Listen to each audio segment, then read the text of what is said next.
நமக்கு தமிழ்நாட்டுல வேலை கிடைக்குமா கிடைக்காதா? வருஷா வருஷம் 10 லட்சம் வேலைன்னு சொன்னாங்க. ஆனா வேலை தேடி வந்த இடத்துல ஒரே கூட்டம். வேலை எங்கடா கிடைக்குது?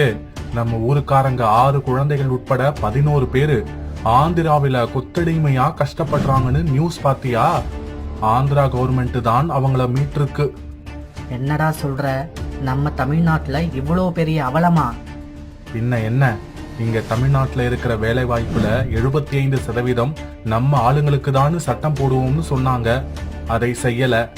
ஆனா நம்ம ஆளுங்க வெளி மாநிலத்துல கொத்தடிமையா கஷ்டப்படுறதுக்கு வழி பண்ணி வச்சிருக்காங்க. இதுல திமுக எம்எல்ஏ மகன் வீட்லயும் இதே மாதிரி ஒரு மாணவி கொத்தடிமையா கஷ்டப்பட்டிருக்காங்க. இந்த விடியல் ஆட்சியில கொத்தடிமை கலாச்சாரம் வளர்ந்துட்டு தான் இருக்கு.